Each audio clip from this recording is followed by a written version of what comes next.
ചിന്തയുള്ള ആളുകളാണ് മിക്കവാറും. പക്ഷെ നമ്മൾ പലപ്പോഴും ചിന്തിക്കുന്നത് നമ്മുടെ ജീവിതശൈലി തന്നെയായിരിക്കും ഈ രോഗങ്ങളെല്ലാം നമുക്ക് കൊടുക്കുന്നത്.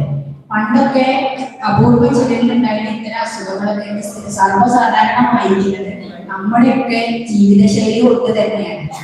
വളരെ ആദ്യമൊക്കെ ഉണ്ടായിരുന്നു നേരത്തെ കിടന്നുറങ്ങി നേരത്തെ എണീക്കുന്ന ശീലമായിട്ട് എല്ലാവർക്കും കാണിക്കുന്നത്. ഇപ്പോഴെങ്ങനെ എത്രയും വൈകി കിടക്കാൻ പറ്റുമോ അത്രയും വൈകി കിടന്നുറങ്ങാം.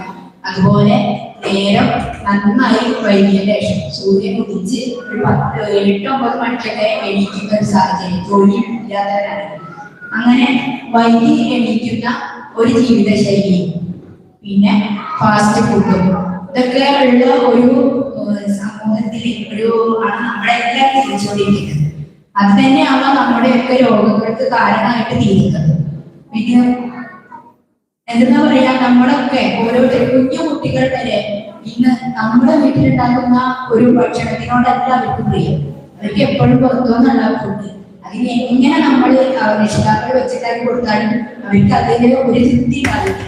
പുറത്തു പോയി കഴിക്കുക, കുറച്ച് വലിയ വലിയ ഹോട്ടലുകളിൽ കുറച്ച് ലൈറ്റ് പഴമുള്ള നന്നായി തിളങ്ങുന്ന ഹോട്ടലുകളൊക്കെ പോയി കഴിക്കുകയാണെങ്കിൽ അതാണ് അവർക്ക് പ്രിയം. അതുപോലെ ഹോട്ടലുകളിലുള്ള രാസവസ്തുക്കളൊക്കെ ചേർത്തിട്ടുള്ള ഭക്ഷണങ്ങൾ അപ്പോഴത്തെ ടേസ്റ്റ് അതിന് പിന്നീട് വരുന്നത് എന്താണെന്നുള്ളത് അവരോ അല്ലെങ്കിൽ നമുക്കൊക്കെ ബോധമില്ലാതായി. ഹോമിയോ നല്ലതാണ്, പെട്ടെന്നൊക്കെ കുട്ടികളൊക്കെ വേഗം ചികിത്സിക്കാം. നമ്മൾ മരുന്ന് കൊടുക്കേണ്ട പറ്റിയൊക്കെ മധുരമുള്ളതാണ്, പൊടി പൊടിക്കാതെ മക്കളെ കാണിക്കാറുണ്ട്. പക്ഷെ അത് നമുക്ക് കൂടുതലായിട്ടുള്ള വലിയ വലിയ അസുഖങ്ങൾക്കൊന്നും അത് പറ്റൂല. അപ്പൊ ഇതിന് ലിമിറ്റേഷൻ ഉണ്ട്. അതുപോലെ ആയുർവേദം നമ്മൾ കാണിക്കുന്നുണ്ട്, എന്നാലും പറയാൻ പറ്റണില്ല. അതേപോലെ തന്നെ ഞാൻ അങ്ങനെ ഒരു ചെറിയ നമ്മളെപ്പോഴും കാണും ഇപ്പൊ ഒരു കുറെ ആളുകൾ ഒരു മരുന്ന് പലതരം മരുന്നുകൾ ഇത് കഴിച്ചാൽ കൊളസ്ട്രോൾ ഉണ്ടാവില്ല എന്നൊക്കെ പറഞ്ഞിട്ട് നമ്മുടെ വീടുകളിൽ തൊട്ടടുത്ത് പരിസരത്തുള്ളവരൊക്കെ ആയിട്ട് ഇങ്ങനെ സ്റ്റാറ്റസ് വെച്ചിട്ടും ഇങ്ങനെയൊക്കെ ആയിട്ട് ഒരു മരുന്നുകൾ കൊടുക്കുന്നത് കണ്ടിട്ടുണ്ട്. പക്ഷെ എന്റെ ഒരു അഭിപ്രായത്തിൽ പറയുകയാണെങ്കിൽ ഒരു മെഡിക്കൽ പ്രാക്ടീഷണറുടെ ഒരു ഉപദേശമില്ലാതെ നമ്മളൊക്കെ ഒരു മരുന്ന് വാങ്ങി കഴിക്കരുത്.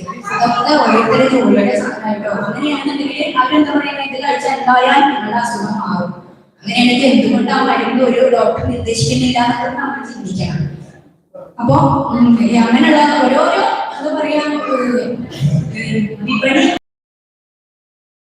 അതിനൊക്കെ വ്യക്തമായിട്ടുള്ള ഉപദേശങ്ങളൊക്കെ ഉണ്ടായിരിക്കണം. അതുപോലെ തന്നെ നമ്മുടെ ഒരുപാട് സംശയങ്ങൾ മാറ്റാൻ ഈ അക്യുപങ്ചറിന്റെ ഈ ക്ലാസ് കൊണ്ട് കഴിയട്ടെ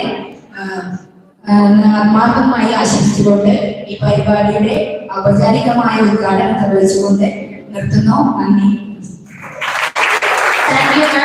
ഞങ്ങളുടെ പ്രോഗ്രാമിന് വേണ്ടി ചെലവഴിച്ച മഹനീയ സാന്നിധ്യം കൊണ്ട ഈ പ്രോഗ്രാമിനെ ഈ വേദിയെ അനുഗ്രഹീതമാക്കിയ സുമിത രതീഷ് മാഡത്തിന് വാക്കുകളിൽ ഒതുങ്ങാത്ത നന്ദിയും കടപ്പാടും അറിയിക്കുന്നു.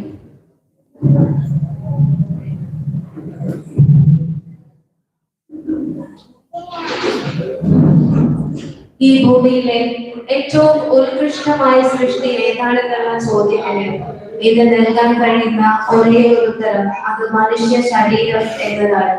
എന്നാൽ തിരുക്ക് പിടിച്ച ജീവിതത്തിനനുസരിച്ച് ഭക്ഷണശൈലിയും അസുഖങ്ങൾക്ക് പോലും മരുന്നുകൾ കഴിച്ച് മാറാ രോഗങ്ങളിലേക്ക് പോയിക്കൊണ്ടിരിക്കുകയാണ്.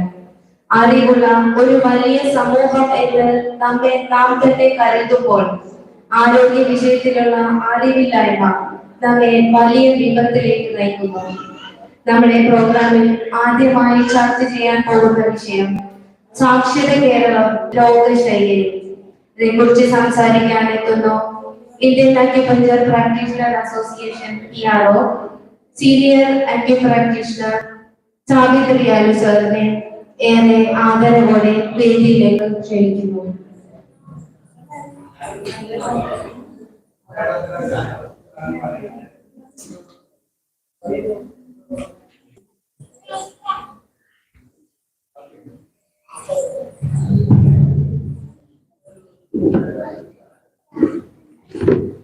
സദസ്സിലിരിക്കുന്ന നമ്മൾ സ്വീകരിച്ചിവിടെ അനുഗ്രഹിക്കട്ടെ.